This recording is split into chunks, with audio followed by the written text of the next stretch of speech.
Congratulations on the third installment of God's Not Dead. Thank you. It's awesome. It is an amazing film. Throughout this film, we see this brotherhood relationship between the two of you all on camera. What are you all really wanting to transcend throughout the film to believers, non-believers, through that relationship? Yeah, that's interesting. I think it's any. Okay, our parents are a pastor. I'm a pastor, and then you take an atheist for my brother, and you throw them together, and I just think that that's life. Yeah. In so many different ways, you know, all of a sudden, obviously, out of that's going to come a lot of conversation, a lot of controversy, a lot of different sides, you know, and that's what we really hope that the God's Not Dead movies have been. So what we hope this will be is that it opens up conversation, and it's not one-sided, but it shows both sides and goes, okay, here you go. How now, in the middle of everything that's going on, in the middle of everybody yelling and angry with each other, how do we bring people together? Especially siblings. Yeah. You know, like that. I think that what you all uncover there, and it's just really good to see that relationship on screen. I thought it was huge, and I thought that it's definitely going to start the conversation of how to deal with hardship and how to deal with a completely different point of view living under the same household. I thought that was huge. Yeah.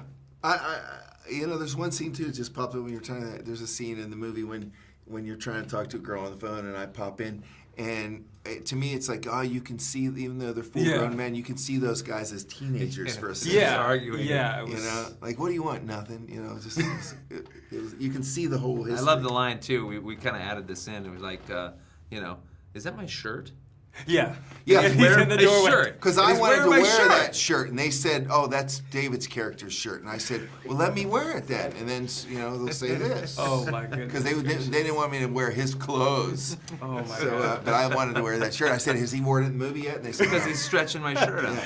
Because he's got such big, Well, we see chest. Pastor Dave. We see you go through a lot in this film. Yeah. I mean, there's even a line where you're like, you know what, I'm going to fight. But I didn't know that meant literally. Yeah. Like you were, the pastor is fighting church. Like it was quite intense. But I think that was really, really monumental in the God's Not Dead series because you're showing a practical point of view from, Christianity and our faith. And how do you feel about that? Having it highlighted this go around. It's, one of the people come up to me all the time and they like to say this line from the first two movies is God is good all the time, and then they want me to say exactly just like that.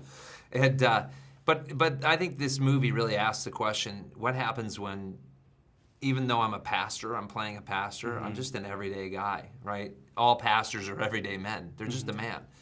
And in the middle of that, like we all go through trials, tribulations, hardships. We lose our job, our spouse leaves us, our kids are sick, all kinds of just chaos comes into our life.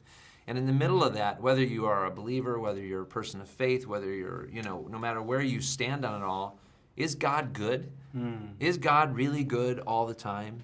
And I think that's what this movie asks those questions in a relatable way, in an authentic way,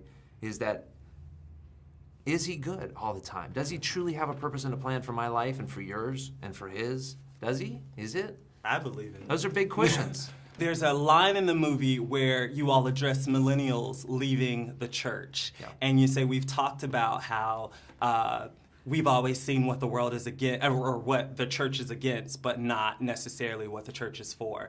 In your own definition, what do you feel the purpose of the church is?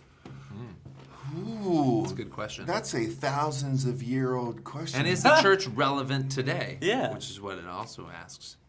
Are bookstores and record stores relevant today? Absolutely. Where are they?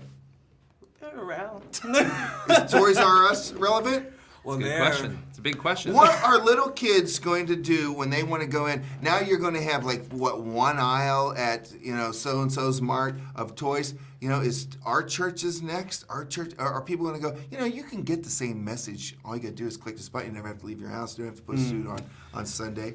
So I'm afraid that churches. I've been to some really great condos that used to be churches. Oh, wow. You know, I'm And afraid that's the churches scary are thing. going to get turned into apartments. And that's the scary thing, is that in the middle of our television, in the middle of our iPads and our iPhones, and I have kids, and it's like, how do we even get to the dinner table and discuss things? And in the middle of all that, is that church, right? This is the same thing like you just said. Is it even relevant? Does it have a purpose right now? Because the church stands for a lot of things.